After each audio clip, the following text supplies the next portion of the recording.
Welcome to a Delco Nerd Network Hot Take. Guys, if you haven't seen a hot take before, well, it's where a few friends get in a basement, give our thoughts, give our opinions on a TV show, a movie, or a game. Today, it's going to be a TV show, and that TV show is Stranger Things Season 4. Here to discuss, as always, the triple threat. Gooch, how are you? Chris Trio. By the way, What? Oh, I'm sorry, I stepped ahead of you. It's Stranger Things 4. Not Stranger I don't Things like season. that. I know, but that's what it is. That's how they do it. They don't do Is that seasons. how we're going to title it? That's what we got to. That's what we titled the last one. Did we? We should have if we didn't. See, Because that's incorrect. I don't like how they do that. Really? I kind of like it because it almost makes it like a sequel. Like instead, like I an like it. anthology. Yeah. I never was. It's fucking Season 4. You know what we're talking about. But Trio, me, yeah, we're here. We're Gooch, back in hey. Hawkins. Yeah, it's me. It's Gooch. We're back in Hawkins, Indiana. Yes. For another year. We're not just back at Hawkins. That's we're true. Back in another place. Yeah, we are. Yes. I hear what you're saying. Yes. Go continue. Sorry. What did you think of Stranger Things 4, Gooch? It's culmination, and from this season, it's Netflix's like best work. I really like this season, and The season itself, not just like the show as a whole. both. Okay. I think Season 4 is the best season of Stranger Things. Okay. I think the first one is good. Like, it's always hard to top compare that, the yeah. first seasons of shows. You know, this first season is usually like fucking impeccable. But definitely comparing to Season 3, Season 4 is much better. I was really scared about the episode length going into this, but No, I don't think it caused any issues. no issues. Yeah, no, I think I it was had no fine. issues with hour-and-a-half episodes and the 2.5-hour season finale. I thought they were fucking great. Yeah. I like Time well spent. Yeah, and and maybe this I've been complaining a lot about the way Disney has been doing Marvel and Star Wars shows with this 30 to 50 minute runtime with 6 episodes every season, and Netflix is doing something. One, they're doing hour plus episodes, and two, they're split their season up into 2 parts. And I think this effort, I think it's weird we're starting off with this, but whatever. I really like that they did this, because they kind of gave Stranger Things kind of 2 lives. You know, one with the first 7 episodes, and then we get the last 2, which are the longest, about a month and a half later or something like that. And I think it really paid off, because I binged those last 2 on that Friday. And it's interesting because I don't think they did that necessarily on purpose. It's because they Why do you think they did it? Because they told us why. They needed to finish the CGI on the last 2 episodes. They weren't ready. So they literally just weren't ready for those last 2 to air. I hope they do it again. But that's the thing. I think it was a happy surprise for them in the way of it ended up being this extra. They got to do a second round of press and built up this kind of hype to this season finale and stuff like that. So I think they might do it again, even if they don't need to. Yeah, because I think it really did kind of extend the lifetime of it. And I think it's good to have different formatting. Like, we've seen Amazon. Are you all right? My jaw is all out of whack. I don't know. Like, I slept weird the other night. I watched you do it the other day. I know. It's okay. No, I don't know what's going on. It's real. Like, I slept weird. And I was it like, was you're all trying out to of pop whack. your ear. Like, I am. Yeah, and it's just. When I went to the very off topic. I went to the dentist the other day for a cleaning, and sometimes my jaw fucking kills. No, dude, I remember I was chewing hard candy one time when I was younger, and I cracked something in here, and I went to the doctor. He's like, it'll be fine, but my jaw's always been out of whack. And then I slept weird the other night, and I woke up and my jaw was it wasn't dislocated, but it wasn't good, and it was cracking a lot, and I still feel it a little bit. So, but there's no pain, and my doctor's like, if it hurts, come in. And then I'm like, oh, what are you gonna do? I don't know. So fun stuff. Anyways, that's where I'm at. I think Netflix. Well, what I was gonna say, Amazon Prime had with The Boys as it dropped the first, and maybe they did it with Invincible. They dropped the first 3 episodes, and then week by week after. Mm-hmm. I think the week by week format for streaming services is bad. I'm really coming to that conclusion.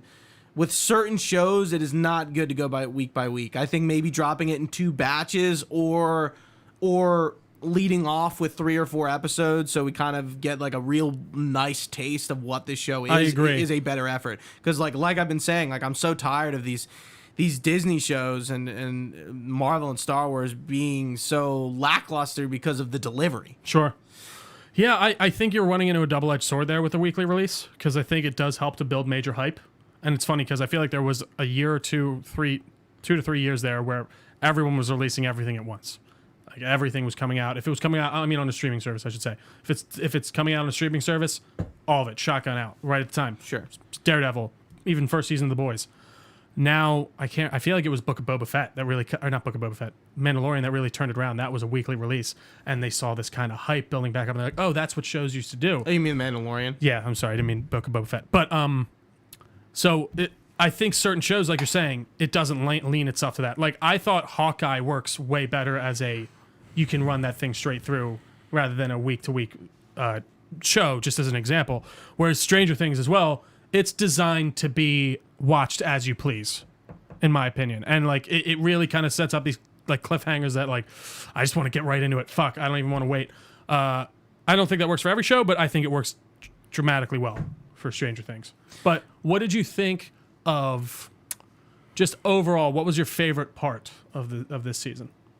Steve, really? Dude, Steve this season? Like, I'm a big Steve fan, as you might know. Steve Harrington Hair Watch on my Instagram, where I just Daily Hair Watch. Talk about Steve's hair. I think that character has come so fucking far since season 1. And like to the most unlikable human being you can imagine to like the most likable character on that show. Like Steve's dynamic with not only Nancy and Robin, but with, you know, the kids we get that are with him is fucking great. Like there's really nothing to complain about. This show does have a lot of characters, and it's clear by when they split our show up into 3 different ways. We have the California group, we have the Hawkins group, and then we have the Russia group. The Russia group. Yeah. And it's kind of like which was my let's talk about those. Walking Dead syndrome. I actually like the way that you just broke that up. Let's talk about it like that. Russia stuff. What did you think? Because it was good in the end. Yeah. I think at the beginning I was like, what? Like, is this kind of wild that Mrs. Wheeler or you know, what's her name? Not Mrs. Wheeler. Will's mom. I can't remember their last name. Yeah. Turner. No. Byers. Mrs. Byers. What's Mrs. Byers. Joyce Byers. Yeah. We got there. We found it. Yeah, like I'm like, okay, she's just leaving her kids to go to Russia in the middle of the Cold War. Interesting. Okay, and to find Hopper, which I get. But it almost felt like, really unbelievable that they would be doing this. Sure. It's funny that's not necessarily and what I didn't like. The parental units are now gone from Elle, Mike, Will, Jonathan, and newcomer Argyle. Yeah, I guess that stuff didn't. It was more of the Hopper stuff where he was like trying to get out, but then he just got recaptured again, and it felt like we were kind of back to square one. Then it's like, what are we doing with this Demogorgon? Like, but then he fucking kills it with a He-Man sword. By the way, that is a replica. That is a prop from the He-Man movie. So why was that there? Was there like something in the show? Did they reference it earlier? They were They gave them like axes and swords. So it must have just been on the ground. That's funny. So they just had it in the prison, I guess. Yeah, it's supposed and it just happened to be a prop from the movie that that's I guess, awesome. You know, like a reference. Yeah. But yeah, like I loved when Joyce and Hopper meet and like, you know, they kind of like make out, and like I think like the reunion is really like deserved and touching, yeah, for sure. And I like it. And that segment of the show is definitely the smallest. I liked the sort of flip of the coin with Yuri, who like at first he's funny and he's all with you. Oh no, JK, he's a fucking Russian. Of course he's gonna flip, and then he kind of flips back, and I was like, okay, no, it worked. I don't think that character's definitely not gonna come back. And I don't know. I'm curious if the other Russian guy, the guard, Jockin. What's his? I can't remember his name. Jockin Hagar? Yeah, one of the faceless men, or not the faceless. The faceless. Oh man. yeah, that's right, the faceless man. Yeah, from Game of Thrones. And guess who was also in Thrones? Eddie Munson. Yeah. Where's he in Thrones? I don't know. He's probably like a minor extra. I saw a picture. I'm like, holy shit, they're both in Thrones. That's so funny. That's funny. Yeah. Yeah. No, I thought he was great. I did. I just totally lost. Jockin Hagar? Yeah. He was awesome in that. Jockin Hagar. Yeah, Jockin Hagar. I thought that was great. I felt like that storyline just kind of played out a bit too long for me. But overall, like, what's his name? David Harbour's great. He's like one of my favorite parts of the show. Yeah. The idea of him being in that Russian prison and like it works for the time. Yeah. You don't like Steve? I like Steve. I'm definitely not as punch drunk on Steve as you. Oh, and like the conversation in volume 2 at the first episode when he's talking about like having a family, like I don't know, like him and Nancy's chemistry as actors is really good, but like you could tell he was like he's talking about her. Yeah, like that's and that's what he said. He later admits to it. Well, but that seemed to be implied. That's what I was getting from right, that. Yeah. Right. But I was just like, I'm really buying it. Yeah, like I'm like I like it's a little sappy. Sure. Love triangle. Sure. But like I'm really buying it. Yeah, I really enjoy it. No, I agree. I think that he's a great actor, and like you said, I think it's one of the best turnarounds in shows, in my opinion. Like going from his total dickhead, the hair, of course. I interrupted you. No, it's okay. But yeah, no, the prison stuff I thought was good. It didn't blow me away. I did like the final battle scene. What's his name's one of my favorite characters though. I can't remember his name, with the glasses and the black hair, who goes with Joyce. Murray. He's the man. I love him so much. He's come around. He really, and I like that whole scene where where he actually beat the shit out. I was not expecting that. That was a good little twist. Yeah, because you always like, yeah, you're like, no, he's just an idiot. But no, that was great. But then we get to the California crew. We'll talk about Hawkins last because that's kind of like really the meat of the show. We have Elle living out in California with the buyers. Did not like that beginning the fact part. that they were like, what are we doing here? Well, and it felt like I didn't like it was this whole Why? like weird kind of storyline with like Elle not fitting in and losing the power. But it's like by now, like she wouldn't fit in at all. Like she wouldn't know. Like I don't know. I didn't buy that she'd still be like this a total outcast and not like get things like socially. I think that's like stereotypical of the genre. One, maybe even of the show. Two of a show. Yeah. Like so I didn't necessarily love that. And then even like the scene where she kind of goes berserk and cracks what's her name's in the face with the skate. I thought that was interesting. I get the idea of like showing like, oh, she's kind of a loose cannon, but then I feel like they kind of throw that away by the time you get the doesn't matter reveal and things like that. Now she's getting arrested, and now the good doctors, I don't even know what to call that group, the group that is trying to get Eleven's powers back are now coming into the fray, but the army is also coming in and they want to kill Elle because they think she's doing these convergence murders. Points on plots, and now Will is here for spring break. Mike is here for spring break. By the way, Finn Wolfhard, I think definitely his worst performance in the show. Really? I think he's like pretty lackluster compared to everyone else. I don't really like him much in general. So like and I'd find him to be like that, like gravitas. His age and his mannerisms are peeking through a lot compared to the other characters. Sure, he seems like older. That was also another big worry. I'm like, these characters are just getting older and older and older, and they're sort of aging out of what the show is going for. I don't think that quite happened. Obviously, appearances are a little different. Dustin is probably the most. He still looks the most similar to what. But Mike, he looks like an adult, and Finn Wolfhard looks like an adult, and he's acting out of his age, like I would agree with that to an extent for sure. It just seems something seems a little off about him. So I wasn't a fan of Mike. Will, and we got to talk about the coming out stuff because that's totally there. I mean, people have been wanting it. I feel like I really didn't like how they handled it in Volume 1. But then Volume 2. But even Volume 1, I didn't even feel like I felt like that was everyone just being like, he's gay. Like, I didn't get any. I did too. But I did too. That's the thing. I didn't get that the show was trying to tell me that. I just felt like the fans wanted it like so bad. I didn't either. But then they get to Season 2 and they actually give that coming out. Will being gay and not sure if he wants to telling people. It comes out and I think like. When does that come out in Season 2? Or sorry, in this season, Volume 2 of Season 4. Oh, sorry. We can just say Season 4. We're going to start getting confusing. Right, I'm just kind of separating the two. Yeah, and he's talking to Mike in the car, and then Jonathan in the pizza shop while they're filling the freezer. I'm like, dude, they gave him like some really good monologues. No, I do think really he came across correctly. I agree. I do think he was underutilized a bit to a degree in Volume 1. But also again, that's in 7 of the 8 episodes or 9 episodes.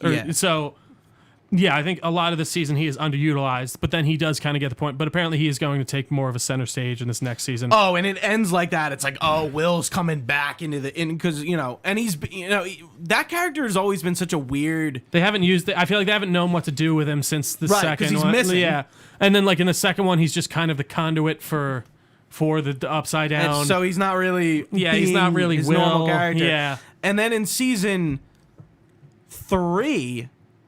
I don't really even remember him. I don't either. He's just kind of around, I feel like. Yeah, he's just there. Yeah.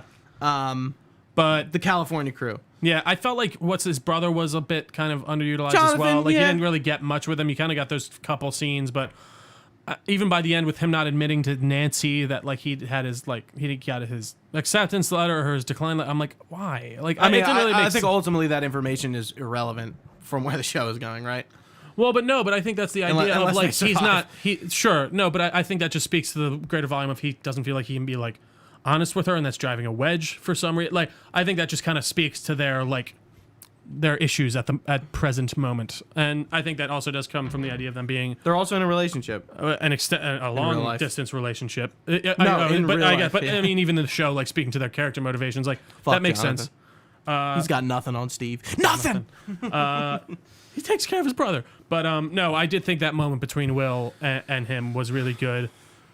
They work very well together. Like, you believe they're brothers, and you got that kind of very sentimental moment. So I thought that was great. I thought his friend was kind of a weird Argyle was really strange. I felt like he was just kind of added to just have this. And then at the end, I kind of started liking him. I feel like his humor played better with what they were doing at the end more than the beginning. Sure. Because he's just like the stoner.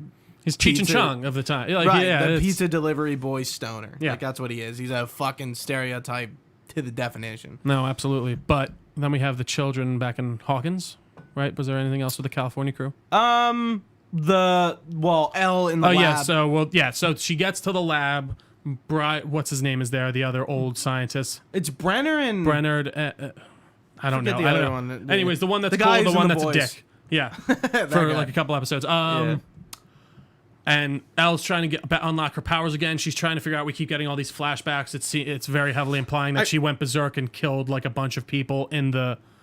I always thought that it was implied that she did kill them all, and like it sounds like they retconned it, where she did kill them all at first, but they wrote. Well, but that's the thing. It felt like they were very much setting you up to believe that. I feel like that was the whole point. Like, I mean, but then it's told to us in the past seasons that that's what she did. When? That she kills all the other numbers and she escapes. Is that part? But I thought all the other numbers. That's in the first season. But what about all the other numbers that are? I'm confused. I thought they all like escaped because there's a bunch of other numbers in the second season that are out. One that she goes. That she left prior. No, but there's like a few numbers there in the second season that she's like with. No, it's just one. I'm pretty sure. I was just watching. Either way, I thought I must have misunderstood because when I was watching with Ian when he was rewatching, I always understood, or from what I understood. Well, but because no, that's not one. One is I know it's not one. It's one. Oh, one of them. Oh, okay. Not one. I see. From what I understood, it was always told. And that the point they wanted to get across to the viewer that was that 11 had killed all the sorties and the other numbers that were there, and she escaped.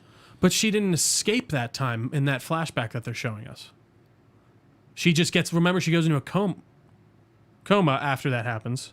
So that's not that same time. Correct. You're right. So that's a different thing. Right. You're right. So maybe there's another batch. Right. It seems to be heavily implied that Elle killed all these people. Maybe I'm misremembering. That's what I don't know if she killed all the kids. She doesn't. Well, it's Vecna. Yes. No. But I mean, I didn't even remember that being implied in the first. I always thought it was implied. I never got that. Okay. But maybe I'm misremembering. Yeah. I can't. I just don't remember. I haven't seen that in forever. So yeah, and she's trying to unlock her powers because she needs to go up against Vecna, whom we find out, spoiler, that was in fact number one, the original test subject for Brenner's experiments. Brenner. My apologies. Not nerd. Well, not like Brenner, Leonard. Yeah. Brenner. And we find out that he basically tried to help Elle escape. He was a psychopath, and he was using her. He was using her, yeah. But he did seem to like want to like work with her too. Yeah, and like then he seemed to actually kind of backfires. Yeah, and on Elle more essentially than him. So I thought that was really interesting. I don't think I expected. I'm like, who is this guy? Why do they keep showing him? Like, so I spoiled that for myself because I saw that he played Vecna. I did too. But then I was like, so he's obviously Vecna. Yeah. I was like, so how does this happen? Or like, what happened? Actually, by the time I got there, I was spoiled on it from Stranger Things themselves. Posting well, but that's the thing, like, because it's his actor. Like, it's almost impossible to not have that spoiled for you, especially if you know who's playing him. But so we find out that Elle had pushed him into the Upside Down, it seemed. Yes. And seemed to have opened the first portal when to she kills Henry. kills. Yeah. Yeah. She opens a portal to this other dimension, which is how now that she opens the first portal. Yeah. So there's nothing going on with the Upside Down until Well, it's November very barren. 6th, Yeah. 1983. It seemed to exist, but not in the way that we see it now. Correct. Because he It goes was into not- it, it's like this kind of barren scape with like some demogorgons around. So her opening that portal connects it to our world. And that's why when they go in the Upside Down and they're in Nancy's room and Nancy's like, yeah, wait, back up. So that's the thing that's confusing. That is why, she does escape that night. Because that's why the diary is November 6th, 1983. I know that's why she escaped. She doesn't escape from the doctor like after, because he says she's fell into a coma for months, like after that for a while, or at least for a while. So that wasn't the same night she escaped. But that's when she opens a portal. So I know, but again, he doesn't start building. So this show takes place in 1986. But that was the night. That was the night Will went missing. Not necessarily that the portal had already been being opened. It was maybe that's what Will goes missing, and 11 turns up in the same episode because they're looking for Will. Yeah. But see, that's what I understood, that was the night that she killed Henry, and then she escapes and gets found. That's not what I gleaned from it. I think I'm right. I disagree wholeheartedly. You're wrong. I know you are. It's because she's not wearing the shirt. Like, she doesn't. He literally explicitly says that Or maybe it's a few nights later. But she says he awoke from the coma and didn't remember anything, and then they kept doing their experiments, and then that's why she kept reaching out to Henry and all that stuff, and she didn't know. Anyway, yeah, I think you're right. Yeah. So she once that portal opens up, it connects the right side up to the Upside Down, and. Yeah, and I guess it like imprints what the world is, and especially it like replicates Hawkins only, it seems, because that's where it is. Maybe, yeah. So the Upside Down. That's the only thing that kind of. So the Upside Down takes form after that, and well, it seems like he molded it. It seems like Vecna was the one who changed it. I always just thought it was because that's where it was open. It was just imprinting. From what I remember him saying, he was the one. He modeled it himself. Was like how he seemed to be implying it. That's the thing. I don't know. Does he have upside down construction crews down there? What's going with her? You know. So that's the thing. The Upside Down, like they explain it a tiny bit, but they leave a lot. I feel like, which is fine. And that is fine. And apparently, the next season they will. They're gonna They're like gonna say what it is. And what was also confusing, it's like, okay, so we have the Demogorgons. They're the grunts. You know, they're just monsters. Then we get the Mind Flayer, which seemingly is the big boss. No. So no. Vecna is his boss. Because the Vecna Mind Flayer is not the big bad. The Mind Flayer is. The Duffer Brothers have literally said that he is the guy that's been behind all of it. So the kids were the wrong? Mind Flayer existed there.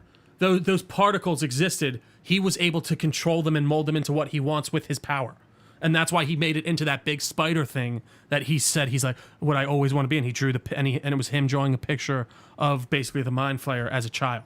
He, with his power, was able to manipulate it and control it. Oh. Yeah. So the kids were just wrong. What are you saying? They're talking about it, and they're like, "Oh, the Mind Flayer." Well, at the beginning, yeah, is the they boss, thought that and, he was and a Vecna grunt. is like their number They had one that wrong, or their yeah. 5-star general. Dustin like says that. Yeah, the idea is no, they had that wrong. By the Vecna end, Vecna is the bad guy. Is the big boss. Yeah. Okay. I'm getting a lot of stuff wrong here. It's all right. Yeah, but I really liked Vecna's story. I think like I wasn't sure where that, like I remember we got that trailer with the Creels and learning that something happened with his house. I'm like, well, what does this have to do with the main story? Yeah, it was a good kind of hide with him being the kid and stuff. Yeah, because Victor Creel, you know, kind of like going crazy is, well, no, his son. Played by, do you know who? Yeah, it's Robert English. Yep. Yeah. Well, I didn't realize that when I was watching it. That's really cool. I did know that. Yeah, I thought that part was really cool, and they didn't like drag that out a lot. You know, Nancy and Robin go to the penitentiary or the asylum where he is, and they talk to him, and like that's really the last you see of it. It's not like they go back to it a ton, except for when they do like a 30-minute monologue and they explain everything that happened, and oh no, it was it wasn't that the house was haunted. Henry had just discovered he was discovering his powers. He's like the first kid, him being one. He discovers his like telepathy. See, so like what I kind of gleaned from that, maybe I think the idea is that these kids have always kind of existed, maybe, and that have been around, but they have not been like outed or been and he was the first one that the government found out about, and so he killed his family to not be taken by Dr. Brenner, but then he ends up being taken by him anyways. Yeah, because he stresses powers out too much. So yeah, I thought that was a very cool reveal. Yeah, and just it tied together very well. It did. And it's like, oh, he's figuring out his powers because he's killing. And I don't mind that retcon. Area, and like I'm like. Yeah, he has this weird fascination with like spiders and black widows, and it's funny, like Victor Creel never once like kind of talks about his son being like fucked up. So like clearly he was hiding it from his son. They were really unaware. Well, but then his mom apparently knew, and that's why he killed her and the daughter. Yeah, it's insane. Good stuff. But I really liked Vecna. I did too. Season 3 really lacked a villain like that. Obviously, with 1, we have the Demogorgon, and 2, we have the Mind Flayer. But they are faceless enemies. They're not someone you can really talk like. Right, but they're still kind of cool. But sure. But we get an addition on that where now we have a face to the enemy. We have a face and someone you can actually like you can have a conversation with. Right, almost, and Season 3 did away with this like the supernatural enemy. Instead, it was the Russians. Which seemed like, I think one of the things in Season 3 is that seemed like very far-fetched. Yeah, I really like that. The Russians would infiltrate America, build a base under a mall with the guise of the mall as being built to cover the base. It was like, this is like out there. Like, there's like already some pretty out. Is that the thing that's so out there that's taking you out of the show? Yeah, I like thinking back on that. And it's like that's really strange. Yeah, I don't know. I really enjoyed that season. Like the mayor's like covering for it. Like, well, yeah, he's getting paid. Yeah, I don't know. I don't think that's any more ridiculous than what we see. But again, like that villain wasn't the villain being the country of Russia was not as engaging as the Mind Flayer and the Demogorgon and Vecna this season. No, I agree. I think he's definitely the most engaging villain for sure in the way of. Oh yeah, and I'm hyped to spoilers to see him come back because we didn't kill him, but we really fucked him up. And we got one more season to go, genuinely. So that's really nice. The Hawkins group. Yeah, the Hawkins group. So where we can kind of talk more. Yeah, about the idea is these murders have been going on in Hawkins. They seem to be connected to the Upside Down. We get introduced to Eddie. One murder happens. Yes, you're right. It's Chrissy, and then we get sort of that first episode. We get introduced to Chrissy and Eddie. How did you feel about the Hellfire Club and loved Eddie? It. I loved it. So that was especially now that we play D&D, it's it's great. And I do think Eddie, the Duffer Brothers are great at bringing in characters that they make you really care about for a season and then ripping them right out of your arms. And I think that's tough to do. But Eddie's one of my favorite characters on the show. Period, for sure. I really enjoyed him a lot. Favorite. And I think for good reason. I mean, that scene of him playing Metallica on top and the Upside Down truly was my favorite part, I think, of this whole season. Okay. So good. So good. I thought overall that story was a bit back and forth and there wasn't really much progressing the entire time until we got to like the end where they're like, all right, now we got to go to Vecna. Now we got to... I thought they were really building up the fact that like they're really figuring this out the whole season. But and in the last 2, they're executing their plan. And then them going into the Upside Down for the first time, that was a pretty scary scene. I got to say, Steve getting fucked up by the Diamondbacks. I was like, fuck, dude, is Steve going to die here? Mm-hmm. And I was like, I was really curious like who they were going to kill. And we'll definitely talk about Max at some point. Obviously, like we know Eddie dies. And that makes sense. He's kind of like the MacGuffin character. He's that guy you can sacrifice, Right? Everyone thinks it's him. He's the new character, and he's like on the run. But yeah, I really liked how they interpreted D&D in this show because that's kind of what happened in real life, where like parents and the government were going after comic books and Satanic Panic, Dungeons and Dragons, and they were blaming the corruption of their kids on these things that they were doing. And the same thing, the something of youth, the seduction of youth was like the big with the comic books. Yeah, with the comic books. And like that really happened. So I was telling like my friend Sam, and I was like, yeah, like. That actually happened. Like that was real. Major big deal. So it was cool to see, and not only that, like the parents come to that conclusion, but the kids. I forget what Jason. I think the head basketball jock guy that dates Chrissy. Like he's the one who sort of like convinces the town that like the Hellfire Club like these are fucking cultists, are a satanic cult. And then they all go fucking nuts because again, crazy weird shit that you would think is like paranormal is happening at that in point, there. Yeah. 2 kids are dead, and then a Also, third happens. murdered in a way that's so gruesome and terrible. I mean, the way that their fucking bodies literally just like folded in on each contort, other. yeah. So like, yeah, you would think that was Satan. We got a lot more horror focused in this season than we have in the past. I would agree. A lot more violence, a lot more horror, which I appreciated. Yeah. I not that I thought it was lacking, but to see them amp it up was nice. No, I agree. I definitely agree. Yeah, Dustin and Steve were great again, and Dustin was great overall. Not really. 100%. Not really.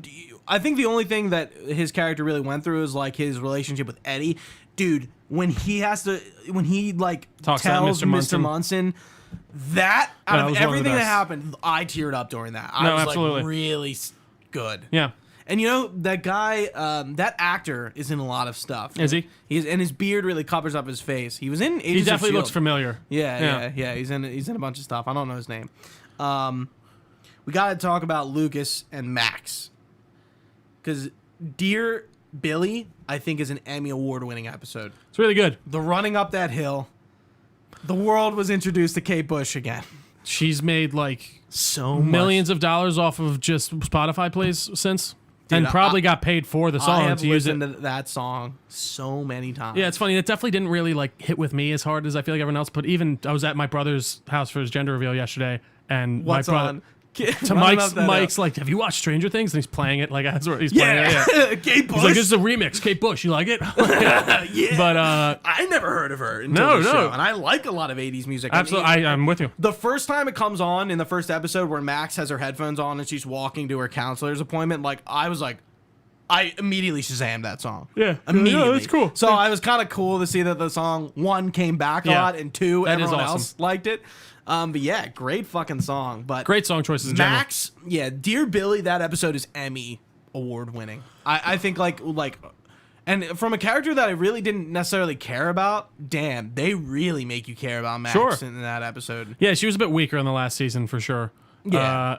But yeah, no, I would agree with you for sure. I found that whole idea of her just being like really down because she's like, I Tormented felt by like Billy's death. Yeah. and being like feeling bad for not like maybe caring as much as she should. Right. Yeah. She's really torn between like He made my life understanding a that living Billy hell. is shitty, Yeah. and also loving him because of the You know, relationship. Yeah, and like what being he a stepbrother. and wanting to actually get that relationship from him.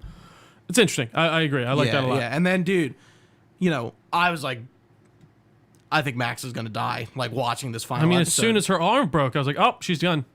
And dude, I think they do it even worse. The fact that they kept her alive is, I think, and she looks blind and like, oh, it's like what's gonna happen with Max in season 5? Holy shit! like she's in a coma now, She is right? fucked up. Yeah, like it's honestly, almost, let me die at that killing point. her Yeah. would have been the easier solution. Yeah, for, but then for it's the like, show. yeah, The writing. no, you're of right. it, You're yeah. right because that's just a terrible way to live too. Right. It's They took such an interesting stance with it by not like a killing her. terrible way to live. 3/4 killing her. Yeah. You know? Oh, the bones breaking and And stuff. Lucas like shrieking when No, she's he's great in dying, that. and like Lucas is arc. in He this shined a lot was in this, Also, yeah. really good. Him kind of wanting to be part of the cool crowd and then kind of coming back he's on around the to basketball being, team, and but he doesn't. He wants to and doesn't want to leave his friends and his nerdiness behind, and then he realizes that. Nah, fuck this. This isn't the right crowd, and I should be with these guys, and I should like what I like, and that's like obviously like emblematic and relevant to like any age group, any Sure. coming of age kid. Sort of having that relation is like you shouldn't be like ashamed of who you are and what you like and who you hang out with. And you know, him and Jason like fighting, and I'm like, holy shit, is Jason gonna kill Lucas? Is Lucas gonna die? Like No, that was it was a good setup. Jason getting split in half. So I was somehow so, like, I you think I got a missed it? text and I looked down like as it was all the portals were opening up, and I must have like looked down as he got split in half, but I did see it on a It's such terrible a way to die. Satisfying for that character. No, just it's to be true. Like, we're not even gonna give him the second of the day. We're just gonna split this kid in half. I do he was a total dickhead, and you were meant to maybe not like him as much, but you do kind of feel bad to him for him to a degree in the way of, like he genuinely does believe Chrissy was creepy, by the way. yeah Not that he like, genuinely that's too much. thought the devil was doing this shit. Like, I Right. mean, honestly, if you saw your girlfriend's body He contorted doesn't like see that, the body, does he? I don't know. Maybe I don't he think gets, so. yeah, I guess he doesn't go. But like, if you No. hear about what happened, like you're like, what the fuck is, like, how does someone die like that? And the cops really aren't doing anything about it, and he sort of takes his own like vengeance and want to figure out what happened in his own hands, and he recruits the team, and and they're like, you coming, Lucas? And he's like, yeah, I'll be there, man. Yeah, but at the same, he's on the outside the whole time. And he's like, fuck, and again it ramps up, and he's like, shit, I gotta get out of here. He's like, shit starts rolling downhill, and he's got to get out. Yeah. What else?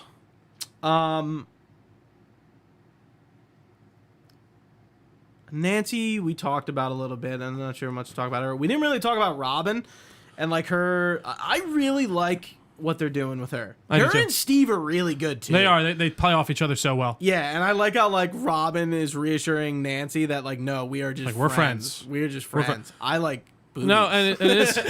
I'd like you. I'd want us to be more than friends personally, but no, I think they do handle that very well. And you're talking about me and you? No, I'm talking about like her saying that to like Nancy. Like, oh, well, I'd actually like to see your boobies. I was like, where are you going? But I with would that? like to see your boobies. But no.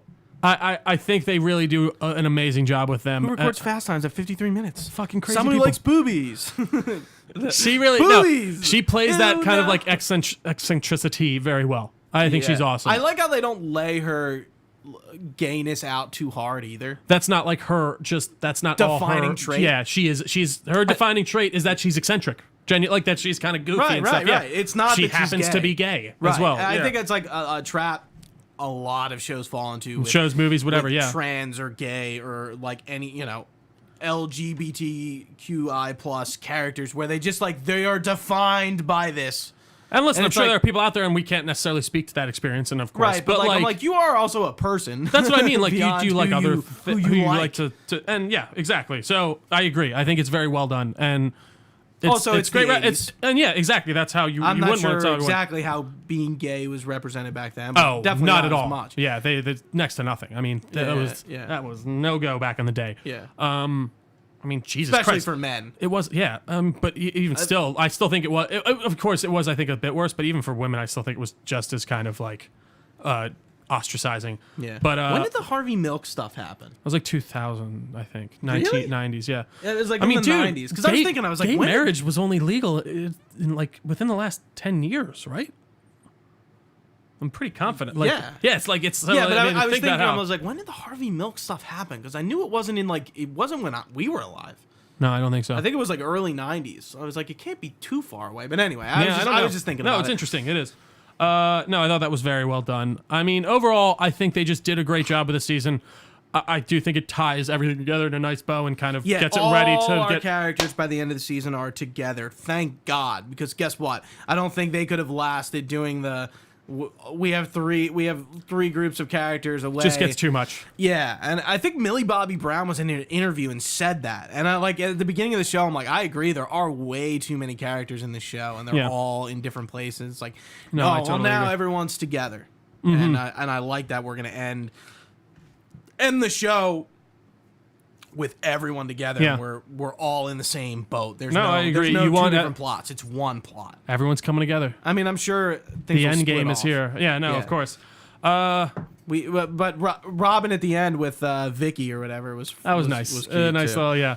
But we did need and the gun store scene. I think was cool too. I thought that was funny. Yeah. Also, Nancy always with the guns. She loves them. Yeah, she's like uses guns in every Well, season. I guess truthfully, if I was in that town past that point, Right, but like Steve doesn't use guns that much. Steve Yeah. uses like He's not bats. carrying He's around- the yeah. melee character. Nancy is the girl. is with the gun. range. Yeah. Yeah, but yeah, I thought that was cool, that scene where they steal the RV and then they go to the, what was it called? It had like a really, I can't remember the name, but I know it's was like like a hilarious gun store name. yeah, shit.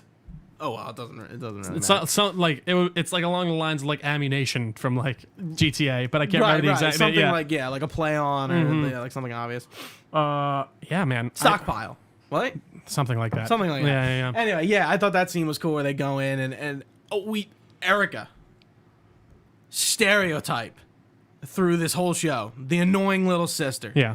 And then finally in volume 2 in those last 2 episodes, I'm like, oh, they're finally getting over this annoying little sister thing. Sure. So I have to give them some credit because Erica is just like very annoying until that moment where she actually like Like, makes a talks different- to yeah. Lucas like they're like related. I do love and you. Like each yeah, other. like I love you. You're my brother. And then when but I'm Lucas still gonna fuck you. screams for Erica at the end, It's tough. yeah.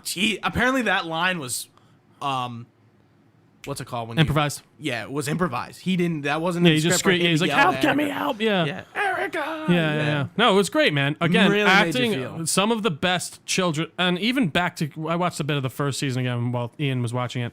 These kids are great acting. Like So for Ian's being watching children. it for the first He time? already got it. He's already caught up. He did okay. when while he had COVID. He watched the whole thing. Okay. But no, dude. I mean, even in that first season, they got great actors especially for kids. Like they really kick ass. Come on. Joe Keery? No, I mean, no, he's No, but that's like a given. You know what I mean? I'm just playing on the fact that I like Steve. But like, not that what you said was yeah, wrong. like, well, fuck Steve. No, I'm kidding. But no, I think it's really great casting, and I think that was a major plus in this series, even as of now. I really do like everyone. Maybe Finn's probably the only one I'm not like, eh. But overall, I think everyone don't really sits in their like Millie role Bobby very well. Brown. Millie Bobby Brown is definitely aging out of that role too. I am kind of getting sick of her just going like this, and then that's like they need the action scenes need to pick it. Like if we're gonna see like a Vecna fight next. Oh, I think we're gonna get a lot of action next. No, season. but like it needs to not just be her just kind of pushing. I things. really like the fact that like they really escalated things too. Like, oh, this town now has a giant like gaping upside down wound through it that's like an X, and people are leaving. And like, you know, like the news is making up shit, and like the government are trying to control it, and I guess we're gonna see that general come back, and maybe the I really liked the use of like the agents. I think Brenner's alive. We didn't do? see him die. I think he's alive. I think he's gonna come Okay. back because she told him he's dead, and I feel like that's gonna be the big reveal of next season. Like Maybe that he's like, oh no, he's alive. He's working with the other guys. Or now he's with the government or whatever. Yeah. So yeah. because like you see him. The other doctor doesn't die. No, we don't know what happens. He seems to just be left there, but I'm assuming they go back for him or something. Yeah, I assume he'll be in the next season. There's one thing I wanted to bring up about that. I was trying to think Oh yeah, like when the soldiers storm the Byers' house, that scene was fucking intense. Brutal, yeah. Even when they're going in and clearing the downstairs lab, like they're just like yeah, dude, and like I'm like these two like fucking agents are like protecting like 5 kids, and like none of them get hurt, and they're like the one instantly gets killed. It was like, a cool like I'm like, shot. wow. Like I didn't see that coming Right, either. like yeah, they like they stormed this swatched fucking house. One other thing I did really like, and a YouTube review I was watching pointed this out to me, and I want to give them credit, but I can't remember. But they did this kind of classic thing. No, I think it actually might have been Dan Murrell. Don't know. He used to be on like Screen Junkies and all that. He does some cool stuff. But he was talking about how, you know, in a lot of movies, whenever a character says what they're gonna do after the movie, like, you know, Cap, Peggy, we're gonna go we're gonna go have a date. Oh, you know, right, they right, start right, making right, plans right, when that usually is a sign they're not making it. Literally, almost everyone has the scene like that in this final episode, and like they really kind of set you up to be like, well, who is it? And then by the end, It's Eddie. it's just Eddie. Yeah. Yeah, and then he died for a town that fucking hated him. Yeah. And which is wild. A great Really kind poetic. of setup. Yeah, very poetic, very great. Couldn't have sent that character off any more meaningfully. It does suck. We have to wait like 2 years. So did they film it? What? Season 5? No, they're filming it. They're writing it now. Dude, that's crazy. Those kids are getting old. We got to speed They said this something up. about a time jump, but like, how do you do that when How there's do a you gaping time jump? hole in Hawking's with I don't like stuff time going jumps sometimes. I don't like them sometimes. They I think they have to be kind done of well. like give me anxiety. Well, even if they were like, oh, now they're 17. It's like, okay, well, now they just look their age. They're holding out in Hawkins. They're the last ones there. Yeah. And it's The Walking Dead or some shit. Anything else, Gooch? I know we're probably missing something. No, I'm trying to.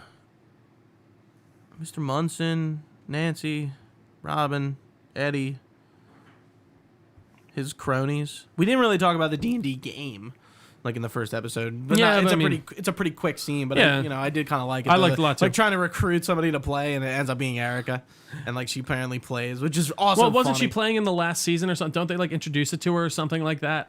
They bring her in. I think they? I think they do. Maybe I because they mis- need a player, and she's like, "I'll play," and then and she ends up being Lady like that. Applejack. Yeah.